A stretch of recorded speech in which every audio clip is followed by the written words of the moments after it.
రాష్ట్రంలో జరుగుతున్న ఎన్నో దుశ్చర్యలకి దురాక్రమణకి భాగంగా ఈ ప్రభుత్వం వచ్చిన తర్వాత ఏదైతే మెగా డిఎస్ఏని ఆశలు కల్పించి మరి విద్యార్థులకి యువకులకి నిర్వహించారు, గొప్పగా ఉద్యోగాలు ఇస్తామని చెప్పారు.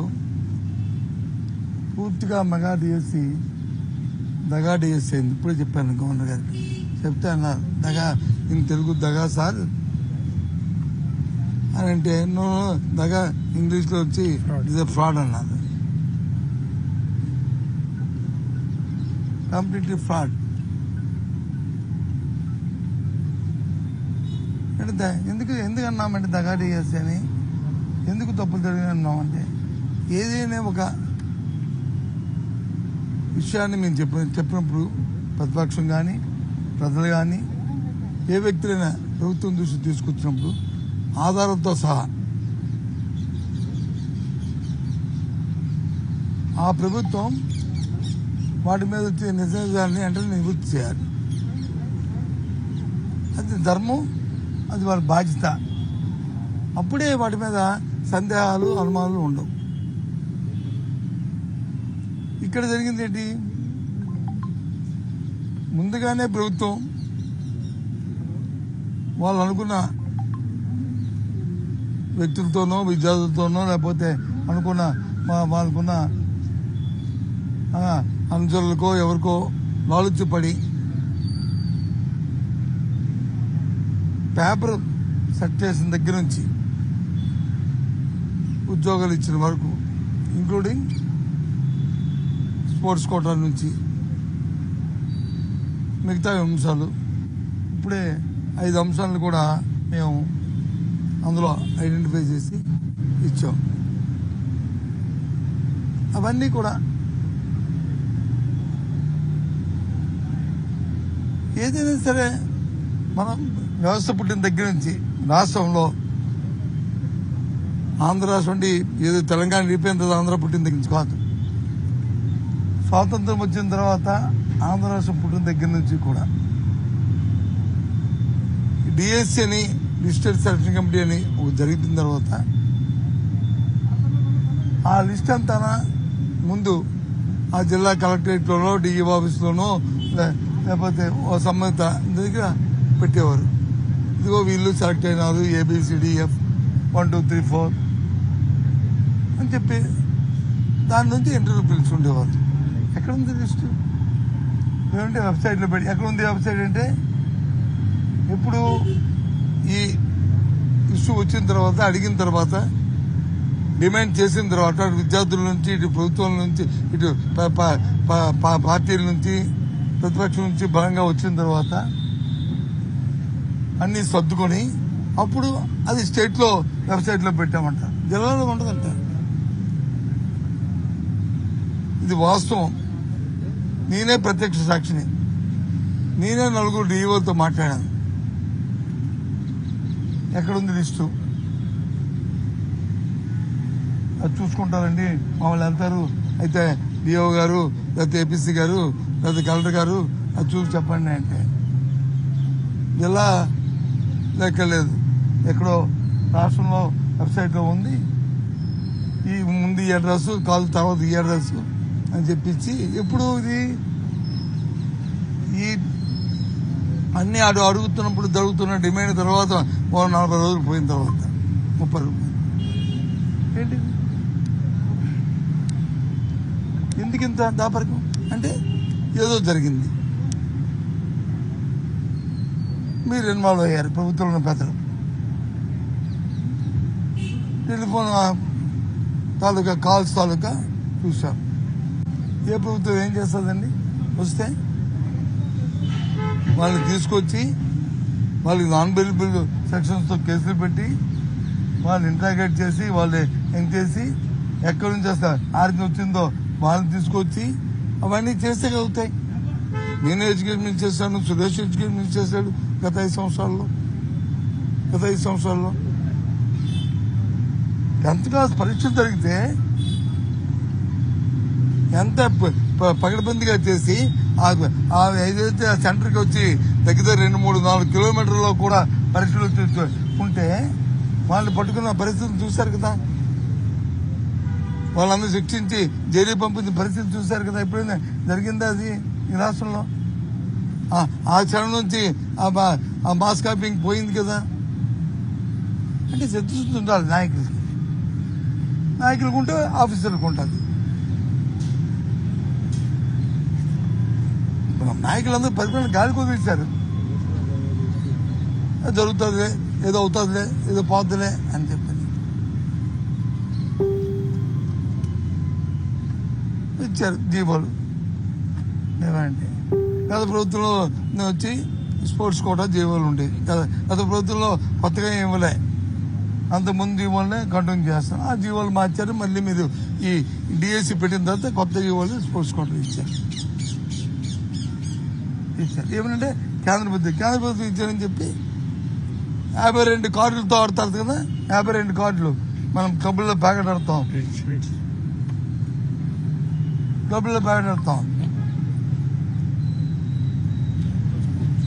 మన అది వచ్చి బ్రిడ్జ్ ఆట అంటే అది కూడా గేమ్ అని ఈ పిల్లలు చదువు చెప్పిన దాంట్లో భాగమే అన్నారు. మొన్న ఎప్పుడు చూశాను చంద్రబాబు నాయుడు గారు ఆ బ్రిడ్జికి స్పెల్లింగే తెలియదు చెప్తున్నా ఆయనకి. నేను ఏదో స్టేట్మెంట్ ఇస్తే దాని కాదు ఎస్ నువ్వు చదువుకున్నావు ఎక్కువే నాకంటే అనుకుంటున్నావు.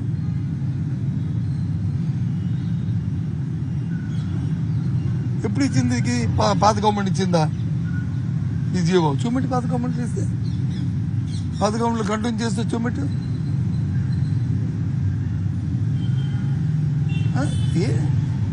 ఏమవుతుంది మీ తాలూకు ఆలోచన? 2,50,000 మంది పిల్లల తాలూకు జీవితాలతో ఆడుకోవడం ఇది న్యాయమా? ఇది ధర్మమా? వాళ్ళ ఆత్మస్థైర్యం ఎంత దెబ్బతింటుంది? సరే పరీక్ష రాసి స్వచ్ఛందంగా జరిగి అందులో రాకపోతే అవునులే నాకంట మేధావికి, నాకంట బాగున్నవాడికి, నాకంట చదువున్నవాడికి, ఎక్స్పీరియన్స్ ఉన్నవాడికి, ఎలివేషన్ ఉన్నవాడికి వచ్చింది ఉద్యోగం పర్వాలేదని సాటిస్ఫాక్షన్ ఉంటుంది. అలా కాకుండా సొంటలకు వస్తే ఎలా ఉంటుంది?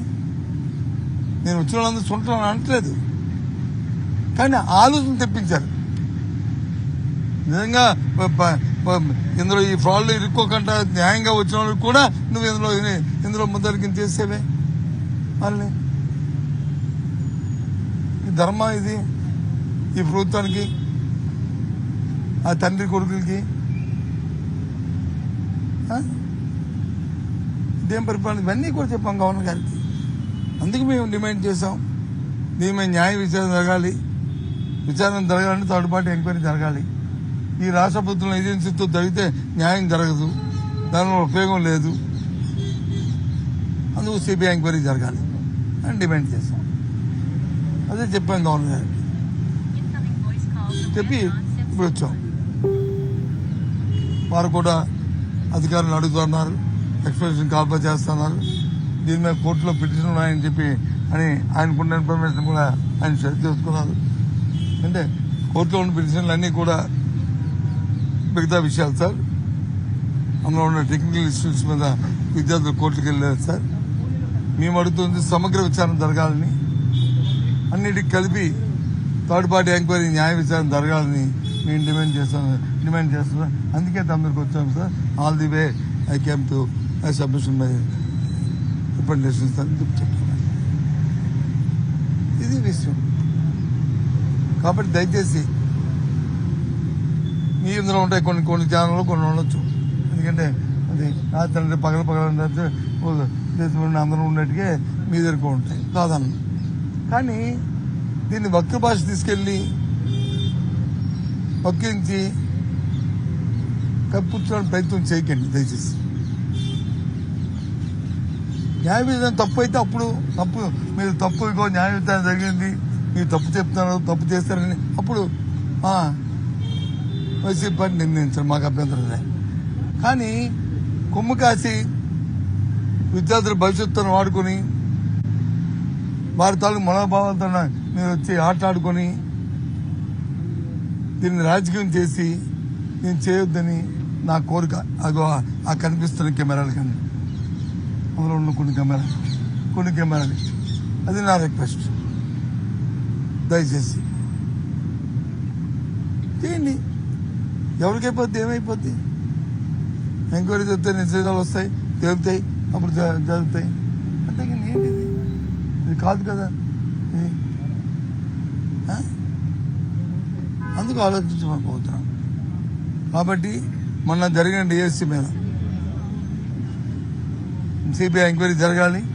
మాకు ఆ డిఎస్సీ మీద ఏ విధమైన నమ్మకం మాకు లేదు. జరిగిన ప్రక్రియ మీద నమ్మకం లేదు. ఆఫీసర్లు వచ్చి నేను క్లారిఫికేషన్ ఇస్తున్నారు. ఓసారి వచ్చి ఆర్జినల్ రిజర్వేషన్ అంటారు, ఇంకోసారి వచ్చి ఇంకొక జీవో అంటారు, ఇంకోటి జీవో అంటారు. అంత మీకు సరదాగా ఉందంటే ఓ పని చేయండి, అధికారులు కూడా దీని నుంచి ఇస్తాను, రండి ఓసారి మీరు మేము కలిపి కూర్చుందాం. మా పార్టీ తరఫున కూడా మేము వస్తాం, మీరు కూడా అధికారులు రండి. లేదు ఏదో ప్రభుత్వం చెప్పింది కదా చేస్తున్నామంటే ఓకే, ఇట్స్ ఓకే, మేము దాంట్లోకి వెళ్ళాం. మేము అది చెప్పండి మాట్లాడాలి కదా సార్ అని అంటే ఐ హ్యావ్ నో అబ్జెక్షన్. కానీ ఇది కరెక్ట్గా కాదు. అందుకే ఇవాళ ఈ కార్యక్రమం వచ్చాం. మరి గవర్నర్ గారికి సబ్మిట్ చేశాం. దీని మీద సిబిఐ ఎంక్వైరీ జరగవలసిందే, న్యాయ విధానం జరగవలసిందే.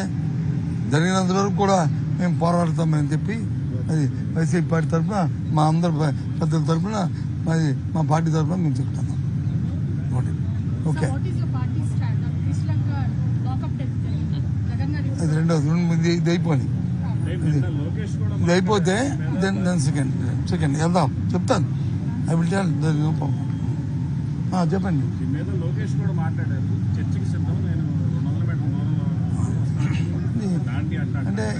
అంటే ఇఫ్ యూ డోంట్ మైండ్ ఏమనుకోకపోతే పిల్ల చేష్ట. ఒక మంత్రి పదవిలో ఉండి నా రోడ్డు మీద కనిపించి నా ఇంటికి వస్తాను ఏంటిది? 20 మీటర్ల దూరం నేను వస్తాను. నేను రేపు ఉదయం వెళ్తాను లోకేష్ చంద్రబాబు ఇంటికి. మన లాస్ట్ టైం వచ్చి ఇదే అంశాన్ని మా జోగిరామేసి వెళ్ళి కరకట్టకి వెళ్ళి రండి చంద్రబాబు ఏంటి మరి ఎందుకని అరెస్ట్ చేశారు మీరు? ఎందుకు చేశారండి చెప్పండి. ఇవాళ లోకేష్ ఎందుకు వెళ్ళాడు? కూర్చో, ఇంకా కూర్చొని ఆయన ఏం చెప్తాడు ఎవరైనా చెప్పండి. లేదు రోడ్డు మీద అంటే రమ్మనండి లోకేష్ ఇంటికి. ఉన్నాం కదండి మేము, ఇప్పుడు మీ అందరం ఉన్నాం, రమ్మనండి ఇక్కడ, మేము రమ్మనండి. మేము గవర్నర్ ఇంటి ముందు ఉన్నాం కదా, గవర్నర్ గారిని కూడా పిలుస్తాం, రమ్మనండి లోకేష్ని అంటే అది భావ్య, అది ధర్మ, అది ఆఖరి ఏముంటాం కుర్ర చేస్తంటారు. ఇవి కుర్ర చేస్తంటే ఇవే అవగాహన లేని, ఆలోచన లేని మాటలు. ఇదేదాన్ని ఫస్ట్ నుంచి మేము అడుగుతుంది ఏంటి? దీని మీద విద్యాశాఖ మంత్రి గారు దయచేసి వివరణ ఇవ్వండి అని డే 1 ఏనాడైతే నోటిఫికేషన్ ఇచ్చి, ఏనాడైతే అనౌన్స్ చేసి అవి బోర్డు మీద పెట్టేదో, ఏ రోజైతే ఆ కుర్రాడు ఫస్ట్ వచ్చి అతనికి ఉద్యోగం లేదని చెప్పి కోర్టుకు వెళ్ళాడో, మా దృష్టికి వచ్చిందో, ఏ రోజైతే ఈ ఫోన్లలో మాట్లాడుకున్న అంశాలు పబ్లిక్ సోషల్ మీడియాలో బయటకు వైరల్ అయ్యి మా దృష్టికి వచ్చిందో, ఆ రోజు నాడు నుంచి మేము డిమాండ్ చేస్తున్నాం. ఇప్పుడుగా వచ్చింది ఆయన గిఫ్ట్ వచ్చింది. ఇప్పుడా ఏం మాట్లాడి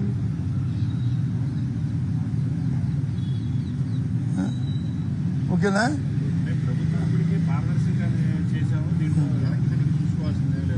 చేస్తే సిబిఐ ఎంక్వైరీ చేసుకో, తప్పే ఉంది. 2004లో అండి, నా వ్యక్తిగతం చెప్తాను, వీటికి సంబంధం లేదు. నా వ్యక్తిగతం నేను 2004లో ఇది బొమ్మడి రాష్ట్రంలో నేను ఒక మంత్రిని. ఆ రోజు ఇండస్ట్రీ మినిస్టర్, పరిశ్రమ శాఖ మంత్రి నేను. నా మీద ఒక అభియోగం వచ్చింది, మా ప్రభుత్వం మీద ఒక అభియోగం వచ్చింది. 14,70,00,000 రూపాయలు మేము తినేసామని చెప్పి జర్మనీకి లోక్సభ చెందిన రిప్రజెంటేటివ్ చూస్తారని అతనికి ఇచ్చి అతని ద్వారా తినేసామని వచ్చింది. ఓ పత్రికల్లో ఎన్ని రాశారో పొంగల్ రాశారు. రాజశేఖర రెడ్డి గారు దగ్గరికి వెళ్ళాం, అప్పుడు ముఖ్యమంత్రి. సార్ సిబిఐ ఎంక్వైరీ అయ్యింది, గొడవ అంతా తీరుతుంది, నిజమేంటో వాస్తవం ఏంటో తెలుస్తుంది అని చెప్పి ఆ రోజు వాలంటీర్గా వేసుకున్నాం. తప్పే ఉంది, జరగండి, తప్పే ఉంది. తప్పు చేస్తే తప్పు. అంటే మీరు అధికారులు లేనప్పుడు ఎన్నిసార్లు సిబిఐ ఎంక్వైరీలు అడిగారు? ఎందుకంటే అప్పుడు సిబిఐ మంచి, అప్పుడు సిబిఐ ఎంక్వైరీ కాదా?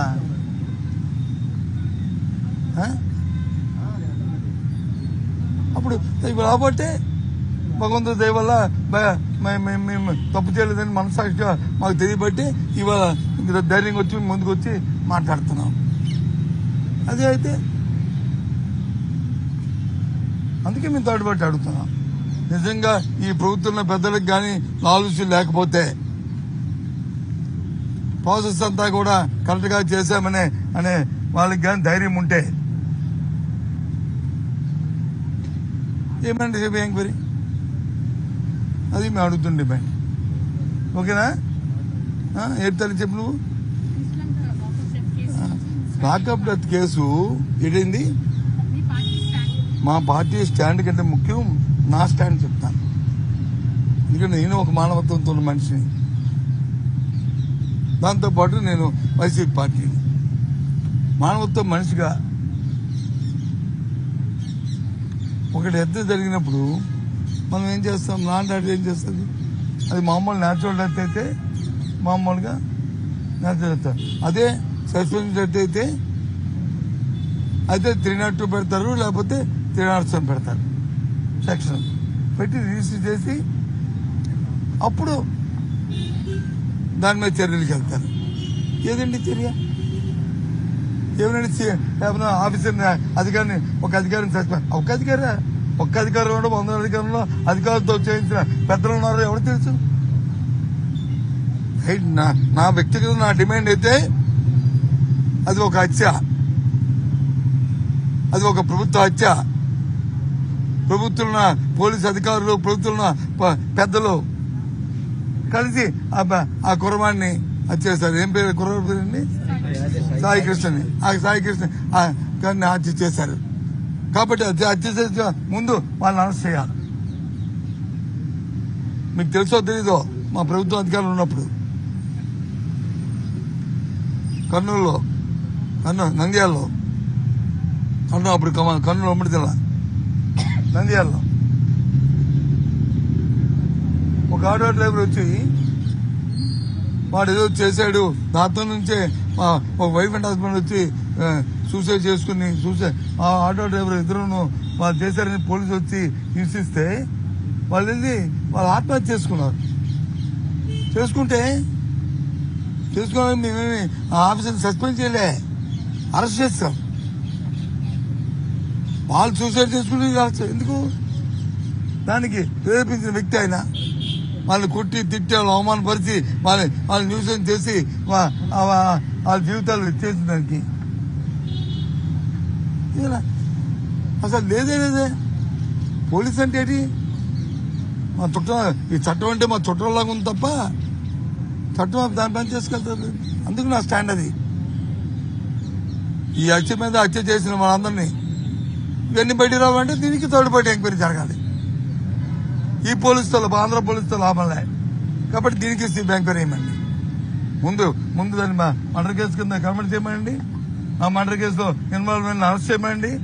అధికారులని అనధికారులు ఎవరు ఇన్వాల్వ్ దాన్ని ఆ తర్వాత సిబిఐ ఎంక్వైరీ చేయమండి. ఇప్పుడే సబ్స్క్రైబ్ చేయండి, లైక్ చేయండి, షేర్ చేయండి. WayTV Prime, మీ ఉత్తమాభిరుచుల సమ్మేళనం.